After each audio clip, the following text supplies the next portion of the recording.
संस्कार अपने अपने। काम वाली बाई ने की घर के बुजुर्ग की सेवा। बिटिया कुछ है क्या खाने को? दोपहर 3 बजे के आसपास रामेश्वर बाबू ने बहू के कमरे में आवाज़ लगाते हुए कहा, ये भी कोई वक्त है खाने का? और अभी 11 बजे दिया था ना दूध वाला दलिया। फिर अब 3 बजे हैं। जो रोटी सब्जी बनाई थी खत्म हो गई है।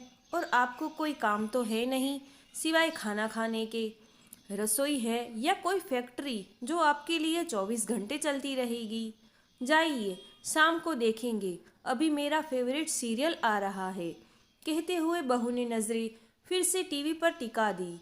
रामेश्वर बाबू चुपचाप वहां से अपने कमरे की ओर बढ़ गए। ये सब कुछ वहां झाड़ू पोछा बर्तन का काम करने वाली सुधा देख रही थी।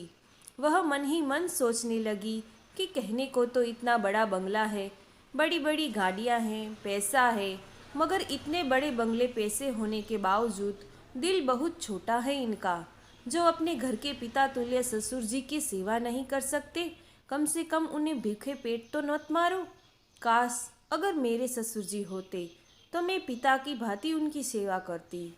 काम करते करते अचानक उसे स्मरण हुआ, ना जाने कितने फल और बादाम काजू डाइनिंग टेबल पर पड़े पड़े सड़ते रहते हैं और अधिकतर बासी होने पर फेंक दिए जाते हैं। घर के बच्चे उन्हें देखते तक नहीं, क्योंकि उन्हें फ्रेश चीज़ें खाने का शौक है। उस पर आजकल वो क्या कहते हैं, हाँ, जंक फूड, वह तो उन चीज़ों के शौकीन है।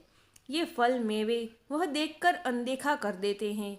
साहब मालकिन को जहाँ अपने काम और किटी पार्टी से फुर्सत ही नहीं है, तो वह क्या खाएंगे और क्या देखेंगे? बचे बेचारे बुजुर्ग दादाजी, तो उनका मुंह तो बिना दांतों की बस्ती है।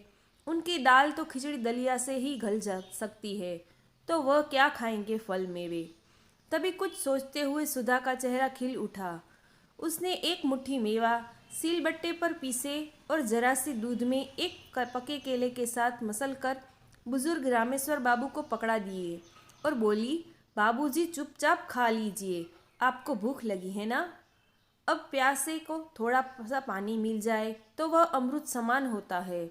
बुजुर्ग रामेश्वर बाबू भीगी हुई पलकों को साफ करते हुए तेजी से खाने लगे। उन्हें संतुष्टि से खाते हुए देखकर सुधा को भी संतुष्टि मिल रही थी। ऐसे में अब ये रोज का नियम हो गया। सुधा रोज ऐसे गरिष्ठ व्यंजन दोपहर में टीवी से चिपकी बहू की नज़र बचाकर बुजुर्ग रामेश्वर बाबू को दे देती। कभी आते जाते बच्चे देख लेते तो सोचते, दादाजी की आंखें कितनी कमज़ोर हो गई है, जो मम्मी की जगह काम वाली से ना जाने क्या क्या मांगकर खाते रहते हैं। वहीं दूसरी ओर घर की बहू सोच खुश हो जाती कि मेरी जाट जपट से बूढ़े पिताजी काबू में रहते हैं। तो वहीं घर का बेटा पिताजी की सुधरती सेहत देखकर सोचता, उसकी पत्नी उसके ससुर का भरपूर ख्याल रखती है। और घर की काम वाली सुधा सोचती है, उसकी तो नौकरी भी यही है और जिंदगी भी यही है। झाड़ू बर्तन करते करते जाने कब सांसें साथ छोड़ जाए। अपने ससुर जी की सेवा करने का सौभाग्य तो उसे मिला ही नहीं, तो क्या ना हुआ, घर के बुजुर्ग की सेवा करके कुछ पुण्य भी कर ले। वही बुजुर्ग रामेश्वर बाबू सोचते कि अब सोचना समझना क्या है, दिन ही तो काटनी है।